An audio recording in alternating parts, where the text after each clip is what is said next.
Provide नहीं किए गए थे। ठीक है, तो ये जो पीडीएफ होगी आपको, इसमें आंसर भी आपको साथ ही साथ दिए जाएंगे, जिससे कि आप क्वेश्चन के साथ आंसर भी उसमें मिला पाए। ठीक है, तो हम लोग चलते हैं बिना किसी देरी के। हमारा जो पहला क्वेश्चन है उसको देखते हैं। गैर क्लाइमेटिक फलों का उदाहरण, या इसे कहते हैं non climatic fruits. Non climatic fruits, ठीक है। देखिए हमारे दो प्रकार के फ्रूट्स होते हैं, एक होते हैं नॉन क्लाइमेटिक, एक होते हैं क्लाइमेटिक। पहले हम ये समझते हैं क्लाइमेटिक क्या होते हैं, और दूसरा समझते हैं नॉन क्लाइमेटिक क्या होते हैं। तो क्लाइमेटिक वो फ्रूट होते हैं या वो फल होते हैं जिनको हम पेड़ से तोड़ने के बाद पका सकते हैं। क्या समझे? हमने मान लो पेड़ से फल को तोड़ा, उसके बाद कच्चा फल तोड़ा, उसको उसके बाद हमने क्या किया, घर में रख के या किसी चीज में रख के क्या किया, पका लिया। तो वो जो हमारे फ्रूट होंगे या फल होंगे क्या होंगे, क्लाइमेटिक हो जाएंगे। क्या होंगे? क्लाइमेटिक हो जाएंगे। जो नॉन क्लाइमेटिक फ्रूट होते हैं उन्हें एक बार हम पेड़ से तोड़ लेते हैं, उसके बाद वो क्या होते हैं, पकते नहीं। ठीक है, तो जैसे आजकल क्या चल रहा है, आपको अगर हम उदाहरण की बात करें ऑप्शन की, बनाना, केला हो गया, ये है नॉन क्लाइमेटिक। नींबू हो गया, पपीता हो गया, या आम हो गया। तो अगर नॉन क्लाइमेटिक की बात करें तो नींबू जो हमारा फल होता है, इसको हम पेड़ से तोड़ने के बाद नहीं पका सकते। ठीक है, पेड़ से तोड़ने के बाद हम लोग नहीं पका सकते। केले कच्चा केला लिया जाता है, उसको बाद में जो है पकाया जाता है। पपीते को भी हम बाद में पका सकते हैं, आम को भी बाद में पकाया जा सकता है, कच्चा आम को मतलब पकाया जा सकता है। ठीक है, तो हम नींबू को नहीं पका सकते। नींबू को एक बार पेड़ से तोड़ लिया तो ये पक नहीं सकता है। ठीक है, क्या होगा, ये उसी तरीके कच्चा होके और फिर ये क्या हो जाएगा, सूख जाएगा, सड़ जाएगा। ठीक है, तो इसका राइट आंसर क्या हो जाएगा, राइट आंसर लेमन और नींबू हो जाएगा। ठीक है, अगला क्वेश्चन है हमारा, जैसे नींबू है आपको ऑप्शन में दिख रहा होगा आंसर में। अगला क्वेश्चन है हमारा क्वेश्चन नंबर 32, क्योंकि हमने 31 तक कर लिए हैं, अब क्वेश्चन नंबर 32 है। बैक्टीरिया में परिवर्तनशीलता का कारण क्या होता है? जो हमारा बैक्टीरिया होता है, ठीक है, उसमें जो ट्रांसफॉर्मेशन होता है, ठीक है, जो उसमें ट्रांसफॉर्मेशन होता है उसका कारण क्या होता है? तो अगर बात करते हैं बैक्टीरिया में ट्रांसफॉर्मेशन का कारण क्या होता है, आपके पास ऑप्शन है संयुग्मन, परिवर्तन, ट्रांसडक्शन, या उपरोक्त सभी। क्या है आपके पास ऑप्शन? संयुग्मन हो जाएगा, परिवर्तन हो जाएगा, ट्रांसडक्शन हो जाएगा, उपरोक्त सभी। ठीक है, तो वहीं अगर हम बात करते हैं कि इसका राइट आंसर क्या होगा, तो अगर राइट आंसर की बात करें तो इसका राइट आंसर क्या होगा, उपरोक्त सभी इसका राइट आंसर हो जाएगा। क्या हो जाएगा? ऑल ऑफ दीज जो होते हैं इसका राइट आंसर हो जाएगा।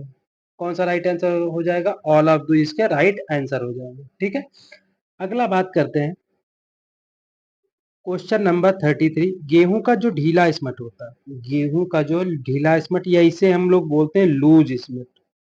क्या बोलते हैं? लूज स्मट जो होता है ये कैसा होता है, किस तरीके का होता है? आंतरिक रूप से बीज जनित होता है, बाह्य बीज जनित होता है, या दोनों, एक भी दोनों सही, या इनमें से कोई भी परिभाषा सही नहीं। इसे हम इंग्लिश में बोलते हैं इंटरनली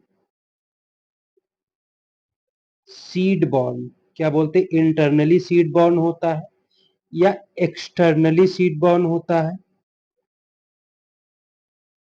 या दोनों होते हैं, या इनमें से कोई नहीं। तो अगर हम बात करते हैं कि जो व्हीट का लूज स्मट होता है उसका राइट आंसर क्या होगा, ये इंटरनली सीड बॉर्न होता है। कैसा होता है? ये इंटरनली सीड बॉर्न होता है। कैसा होता है? इंटरनली सीड बॉर्न होता है। ठीक है, वही अगर इसमें हम एक और बात करें, इस गेहूं का एक होता है करनाल बंट।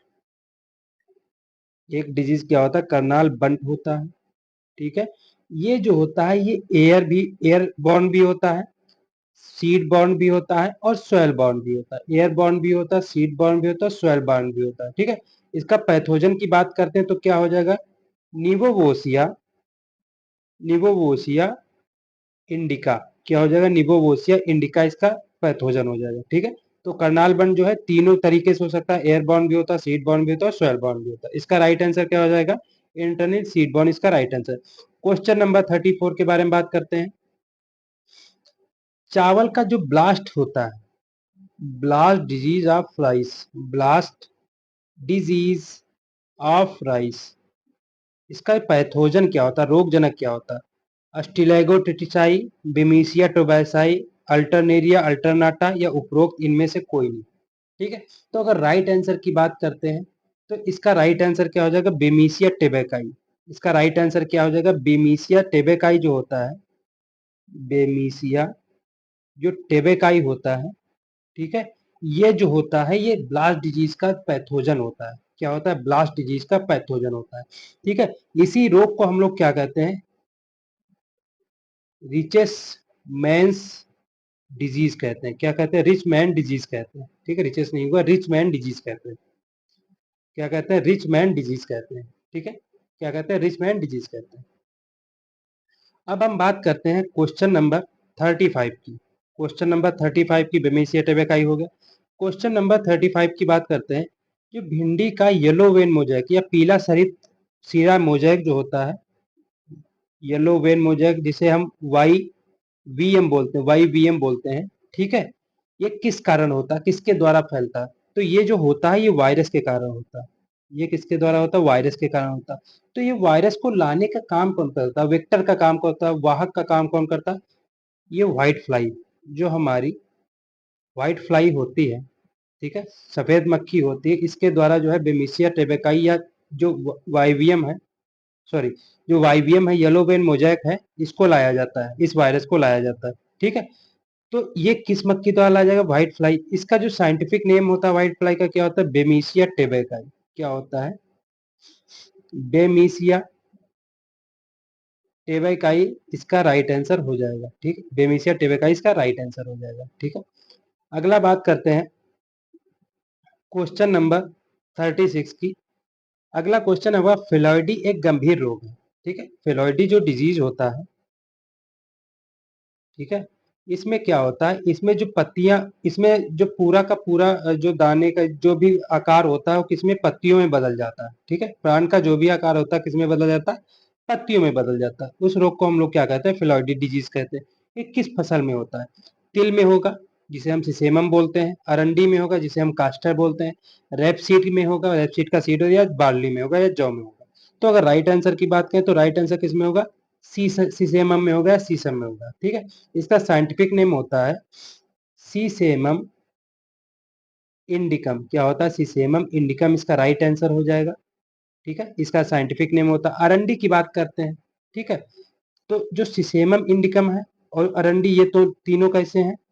ठीक है, ये तीनों कैसे होंगे? ये ऑयल सीड क्रॉप्स हो जाएंगी। कैसी क्रॉप्स हो जाएंगी? ऑयल सीड क्रॉप्स हो जाएंगी। ठीक है, वही अगर बात करते हैं जौ को, जौ जो होता है इसे हम लोग क्या कहते हैं? बार्ली। ठीक है, और इसका जो साइंटिफिक नेम होता है, ये तीन टाइप का होता है। एक होता है हार्डियम वल्गेयर, एक होता है हार्डियम इर्रेगुलर, और एक होता है हार्डियम डिस्टिकोन। हार्डियम डिस्टिकोन, ठीक है। जो हार्डियम वल्गेयर होता है सिक्स रोड होता है। ठीक है, सिक्स रोड होता है। हार्डियम जो इर्रेगुलर होता है सिक्स और टू दोनों, ये सिक्स और टू रोड दोनों में होता है। और जो हार्डियम डिस्टिकोन होता है ये कैसा होता है? ये टू रोड बार्ली होता है। किस तरीके का होता है? टू रोड बार्ली होता है। ठीक है, जो सिक्स रोड बार्ली होता है, इसमें जो सेंटर के तीन जो रो होते हैं, ठीक है, वो क्या होते हैं? वो फर्टाइल होते हैं, वो पक जाते हैं। ठीक है, सिक्स रोड टू रोड ये तो कॉमन इसका हो जाएगा। टू रोड में कोई भी जो है फर्टाइल नहीं होता है। ठीक है, तो इसका राइट आंसर क्या हो जाएगा? इसका राइट आंसर तिल हो जाएगा। ठीक है, अगला क्वेश्चन देखते हैं। इसका राइट आंसर तिल हो जाएगा। अगला क्वेश्चन 37, अरहर का निम्नलिखित में से कौन सा रोग एरियोमाइट द्वारा फैलता है? किसके द्वारा जो है, मतलब जो रोग होता है एरियोमाइट द्वारा, कौन सा रोग फैलता है किसमें? पिजन पी में या अरहर में? तो अगर हम बात करते हैं, आपके पास option phytophthora stem rot, cercospora leaf spot, yellow vein mosaic, या बांझपन मोजैक, या स्टेलिटी मोजैक। ठीक है, तो अगर हम लोग राइट आंसर की बात करते हैं तो इसका राइट आंसर हो जाएगा येलो वेन मोजैक।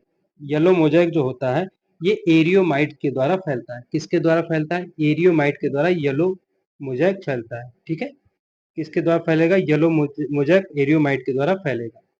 अगला बात करते हैं क्वेश्चन नंबर 38, निम्नलिखित में से कौन सा सहवर्ती फसल का उदाहरण है? किसका उदाहरण है? सहवर्ती फसल का निम्नलिखित में से कौन सा उदाहरण है? ठीक है, इसको थोड़ा बढ़ाते हैं। सहवर्ती फसल का कौन सा उदाहरण है? आलू या गन्ना, आलू या सरसों, आलू या मूली, गेहूं या सरसों। तो अगर सहवर्ती फसल की बात करें तो इसका राइट आंसर क्या हो जाएगा? इसका राइट आंसर हो जाएगा गन्ना और आलू।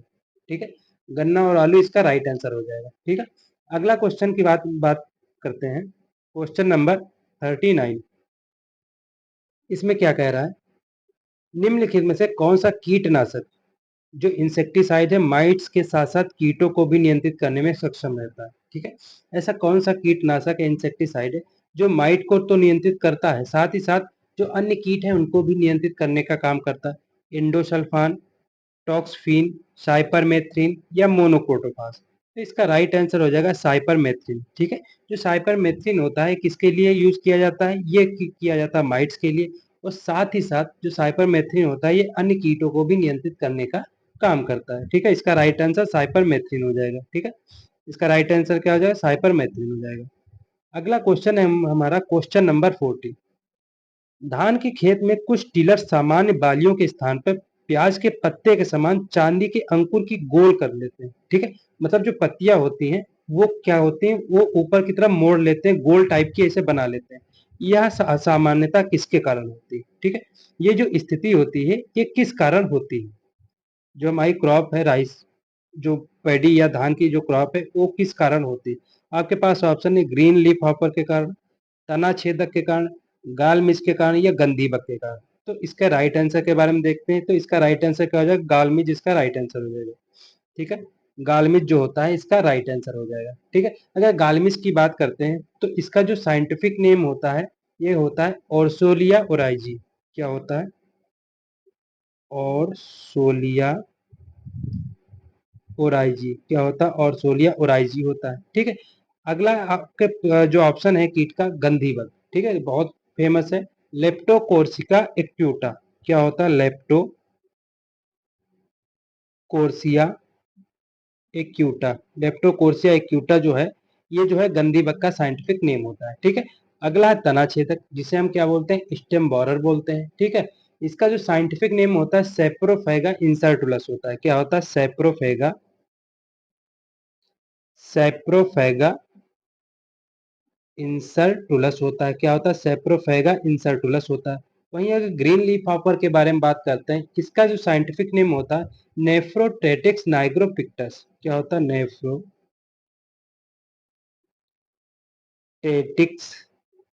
नाइग्रोपिक्टस इसका साइंटिफिक नेम होता है। ठीक है, तो अगर हम बात करते हैं जो पत्तियां होती हैं चांदी के समान ऊपर की तरफ मुड़ जाती है, ये किस कारण होता है, गाल मिज के कारण होता है, जिसका साइंटिफिक नेम होता है ओर्सोलिया ओराइजी। ठीक है, अगला क्वेश्चन है, हम बात करते हैं क्वेश्चन नंबर 41। फेरोमोन जाल आकर्षित करता है, एक हमारा केमिकल होता है फेरोमोन। ठीक है, क्या होता है, फेरोमोन। ये किसको आकर्षित करने का काम करता है, किसको अपनी तरफ खींचने का काम करता है, मादा कीट को, फीमेल इंसेक्ट को, मेल इंसेक्ट को, कैटरपिलर को या फीमेल इंसेक्ट को, कैटरपिलर को या फीमेल इंसेक्ट को। तो अगर बात करते हैं ये किसको अपनी तरफ आकर्षित करने का कार्य करता है, नर कीट को। किसको अपनी तरफ आकर्षित करेगा, नर कीट को, या इसे कहेंगे मेल मॉथ को, मेल मॉथ को। क्या किसे आकर्षित करेगा, अपनी तरफ खींचेगा, मेल मॉथ को। ठीक है, अगला क्वेश्चन हमारा नर कीट को। ठीक है, राइट आंसर हो गया। अगला क्वेश्चन हमारा, मच्छर मारने वाली चटाई में इस्तेमाल होने वाला जो कीटनाशक है। ठीक है, जब हम मच्छर मारते हैं, ठीक है, जैसे हम लोग कॉयल लेते हैं, जैसे मॉर्टिन लेके आते हैं, ऑल आउट लेके आते हैं। क्यों लाते हैं, क्योंकि हमें क्या करना, मच्छर को मारने का काम करना है।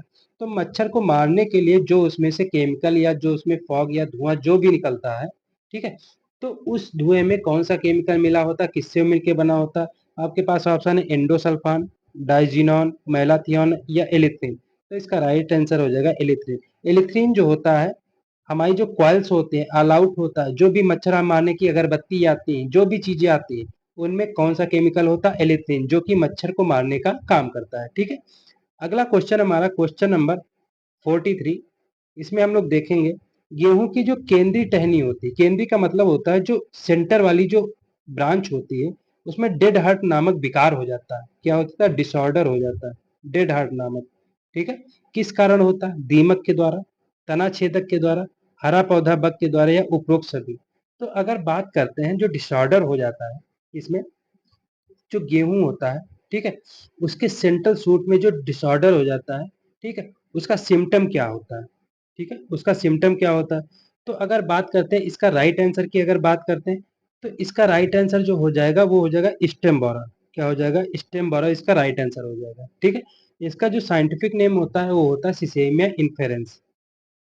सिसेमिया इन्फेरेंस किस कारण होता है? सिसेमिया इन्फेरेंस के कारण होता है। ठीक है, जो गेहूं की केंद्रीय टहनी है उसमें डेड हार्ट हो जाता है, सिसेमिया इन्फेरेंस के कारण होता है। ठीक है, अगला है दीमक। दीमक को क्या बोलते हैं? टर्माइट बोलते हैं। ठीक है, इसका जो साइंटिफिक नेम होता है ओडोंटोटर्मिस ओबिसस होता है। क्या होता है? ओडोंटोटर्मिस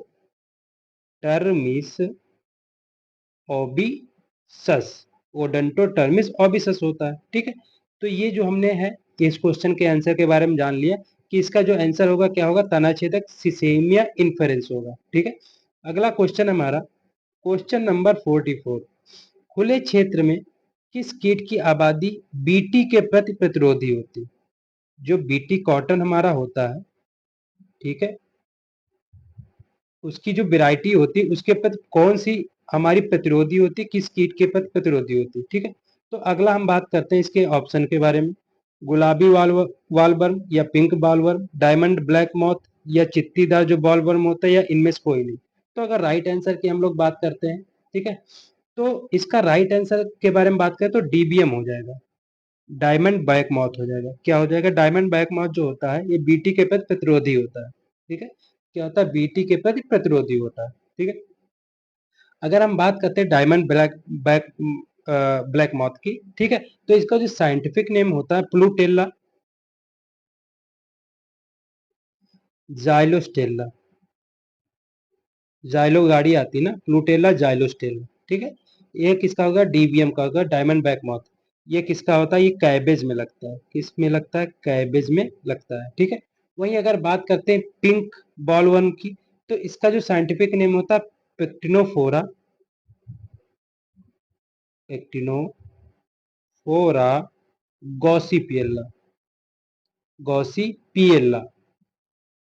ठीक है, स्पॉट और जो चित्तीदार बॉलवर्म होता है इसका साइंटिफिक नेम होता है एरियस विटेल्ला। क्या होता है? एरियस विटेल्ला। क्या होता है? एरियस विटेल्ला इसका साइंटिफिक नेम। लेकिन अगर राइट आंसर के बारे में बात करें तो राइट आंसर क्या होगा? डायमंड ब्लैक मॉथ इसका राइट आंसर होगा, जो बीटी के प्रति प्रतिरोधी होती है। अगला ऑप्शन है हमारा, सॉरी क्वेश्चन है हमारा, मेहसाना को किसके बीच संकर से विकसित किया गया? मेहसाना क्या है? एक भैंस की किस्म है या प्रजाति या प्रकार है। ठीक है, इसको किसके संकर से विकसित किया गया? मुर्रा इंटू सूरती के, जाफराबादी या सूरती के, भदावरी या मुर्रा के, या उपरोक्त इनमें से कोई नहीं। तो अगर राइट आंसर की बात करते हैं तो इसका राइट आंसर क्या हो जाएगा? मुर्रा और सूरती के जो मिक्सचर होता है या संकर होता है इससे विकसित किया गया है। ठीक है, अगर मुर्रा की बात करते हैं तो ये भैंसों में सबसे उत्कृष्ट जो होती है, सबसे उत्कृष्ट मानी जाती है। ठीक है, सबसे उत्कृष्ट, सबसे ज्यादा दूध देती है। वहीं अगर सूरती की बात करें तो जिसके हंसिए के आकार के सींग होते हैं, हंसिए आकार के जिसके सींग होंगे वो कौन सी वैरायटी होगी? इसे क्या कहेंगे? Sickle shape. सिकल शेप जिसके सींग होंगे उसे हम लोग क्या कहेंगे? सूरती कहेंगे। क्या कहेंगे? सूरती कहेंगे। ठीक है, अगला क्वेश्चन हमारा क्वेश्चन नंबर 46। कृषि विज्ञान केंद्र स्पॉन्सर्ड बाई, जो कृषि विज्ञान केंद्र होते हैं जो केवी के होते हैं, ठीक है, वो किसके द्वारा स्पॉन्सर किए जाते हैं, किसके द्वारा संचालित किए जाते हैं? आपके पास ऑप्शन है ICAR, IARI या स्टेट गवर्नमेंट, ठीक है, या all of these, all of these. तो अगर राइट आंसर की बात करें तो राइट आंसर क्या हो जाएगा? राइट आंसर ICR हो जाएगा। ठीक है, राइट आंसर क्या हो जाएगा? ICR इसका राइट आंसर हो जाएगा। ठीक है, साथ ही साथ अगर बात करते हैं तो आज प्रेजेंट टाइम में केवीके की संख्या लगभग 731 से लेके 733 के बीच में है। कितनी? अप्रॉक्स मैं बता रहा हूँ, 731 से लेके 733 के बीच में इंडिया में आज तक केवीके है। ठीक है, सबसे पहला केवीके जो है पोंडुचेरी में बनाया गया था। पोंडुचेरी में सबसे पहला केवीके खोला गया था। सबसे पहला केवीके कहाँ खोला? पोंडुचेरी में खोला गया था। ठीक है, अगला क्वेश्चन है हमारा क्वेश्चन नंबर 47। भारत में पंचायती राज की सर्वप्रथम सिफारिश किसने की थी? ठीक है, मतलब पंचायती राज के लिए सबसे पहले किस कमेटी द्वारा किसकी सिफारिश पे लाया गया था? आपके पास ऑप्शन है बलवंत राय Mehta committee, Mahatma Gandhi committee, Ashok Mehta committee या राजमन्नन समिति। तो अगर बात करते हैं कि जो पंचायती राज किसके द्वारा लाया गया था, बलवंत राय मेहता कमेटी किसके द्वारा लाया गया था, बलवंत राय मेहता कमेटी के द्वारा पंचायती राज को लाया गया। ठीक है, अगला क्वेश्चन हमारा क्वेश्चन नंबर 48, संचार का रैखिक मॉडल किसके द्वारा विकसित किया गया था। जो संचार होता है, ठीक है, उसका जो रैखिक मॉडल होता है, ठीक है, जो उसका लीनियर मॉडल होता है, लीनियर कह दें, या जो रैखिक मॉडल होता है, ठीक है, कम्युनिकेशन का, वो किसके द्वारा विकसित किया गया था। आपके पास ऑप्शन है बर्लो, बुनकर, सनाने या लीगेंस। तो अगर राइट आंसर की बात करें तो लीगेंस के द्वारा जो है कम्युनिकेशन का लीनियर मॉडल, ठीक है, कम्युनिकेशन का लीनियर मॉडल, ठीक है, LINER लीनियर जो मॉडल है किसके द्वारा विकसित किया गया, लीगेंस के द्वारा विकसित किया गया था। ठीक है, अगला क्वेश्चन है क्वेश्चन नंबर 49। क्वेश्चन नंबर 49 क्या कह रहा है, ICAR द्वारा स्वर्ण जयंती वर्ष के अवसर पर शुरू किया गया कार्यक्रम प्रौद्योगिकी हस्तांतरण था। कौन सा ऐसा कार्यक्रम था, ठीक है, जो कि ICAR के स्वर्ण जयंती वर्ष के अवसर पर उसे लॉन्च किया गया था। आपके पास ऑप्शन है परिचालन अनुसंधान परियोजना, ठीक है, या प्रयोगशाला से भूमि तक कार्यक्रम, राष्ट्रीय प्रदर्शन कार्यक्रम या IRDP। तो अगर बात करते हैं कौन सा चलाया गया था, लैब टू लैंड प्रोग्राम। कौन सा चलाया गया था, लैब टू लैंड प्रोग्राम जो है ICAR के द्वारा स्वर्ण जयंती वर्ष के उत्सव पर चलाया गया था। ठीक है, तो इसका राइट आंसर क्या हो जाएगा, राइट आंसर इसका बी हो जाएगा। ठीक है, तो ये भी ऑप्शन आपको दिख रहा है, इसका राइट आंसर क्या हो जाएगा, बी हो जाएगा। ठीक है, तो आज जो क्वेश्चन है आपको उम्मीद है आपको समझ में आएंगे, इंटरेस्टिंग लगेंगे। ऐसे ही क्वेश्चन मैं आपके सामने लाता रहूंगा। ठीक है, और मैं आपके लिए देख रहा हूँ प्रीवियस ईयर जो भी क्वेश्चन है, जो भी एग्जाम है, उनको भी मैं यही कंप्लीट कराने की कोशिश करूंगा।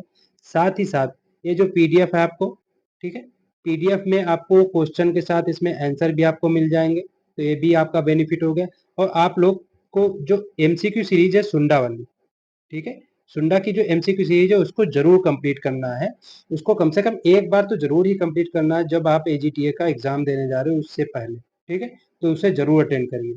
ठीक है, मिलते हैं अगली क्लास में नए क्वेश्चन के साथ, तब तक के लिए धन्यवाद।